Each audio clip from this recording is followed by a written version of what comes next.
Barrister Aqeel صاحب، آپ سے آغاز کروں گا. آج وہ بار بار فیض آباد دھرنے کے اس فیصلے کا بھی ذکر آتا رہا، پیرا 53 کا، جس کے اندر قانون سازی کے لیے کہا گیا تھا. کچھ ججز کی آبزرویشنز بڑی تگڑی تھیں، لیکن آپ لوگوں نے کچھ کیا نہیں ہے، تو وہ معاملہ آپ ہی کی طرف جاتا ہے کہ آپ بھی تو کچھ کریں. نہیں، بہت بہت شکریہ ملک صاحب. سب سے پہلی بات یہ ہے کہ جہاں تک آئی بی اور آئی ایس آئی کی بات کی، وہ تھرو این ایگزیکٹو آرڈر اس کی فارمیشن ہوئی، اینڈ فار ویریس ریزنس. آپ کو پتہ ہے کہ ملک کی سیکیورٹی کے حوالے سے پیرا 53 کے اندر جو حکم تھا کہ فیض آباد دھرنے کے بعد قانون سازی کریے تاکہ ان ایجنسیز کو کسی دائرہ کار کے اندر لایا جائے، وہ تو نہیں کیا آپ لوگوں نے.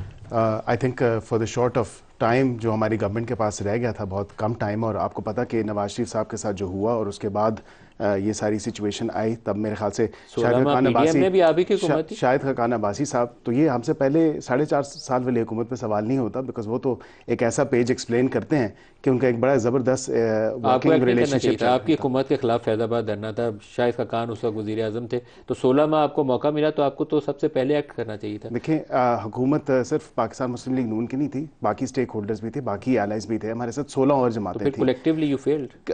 I wouldn't say we failed, we just didn't have enough time to enact the legislation that was near the hour. good enough کہ آپ آرمی ایکٹ امینڈ کر لیتے، آپ وہ آفیشیل سیکرٹ ایکٹ امینڈ کر لیتے، but it was not good enough کہ آپ وہ ججز کو آزادی دینے کے لیے، اس کو تحفظ دینے کے لیے. میں تو ملک صاحب سمجھتا ہوں کہ بہت زیادہ لیجسلیٹو امپروومنٹ لانے کی ضرورت ہے.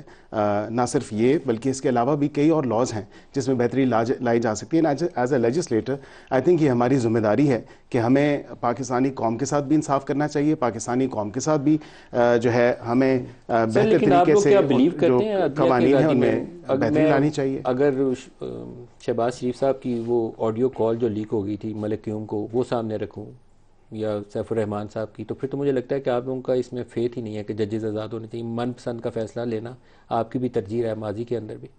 نہیں ملک صاحب، میں اس سے اتفاق نہیں کروں گا. دیکھیں، ابھی حال ہی میں میاں محمد نواز شریف صاحب کے ساتھ، وزیر اعلیٰ مریم نواز صاحبہ کے ساتھ جو کچھ ہوا، جس طرح کی ہم نے ناانصافیاں دیکھیں، ویدر لیگل اور انلیگل، جو بھی معاملات چلے، جس طرح دیکھیں آج اسی کا ذکر ہو رہا ہے. And this will start from day one.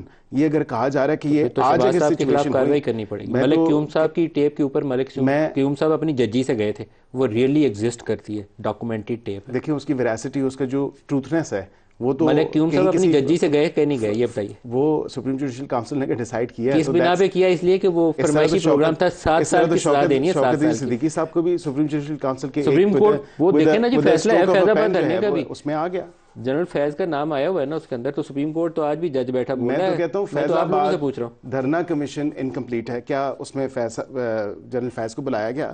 کیا اس کے بعد دیگر جو ٹی ایل پی کے اہلکار تھے وہاں پہ ان کو بلایا گیا؟ کیا باقی لوگ جو شمول تھے ان کو نہیں بلایا گیا؟ نہ کسی کو بلایا گیا، نہ کسی پہ جرح کی گئی.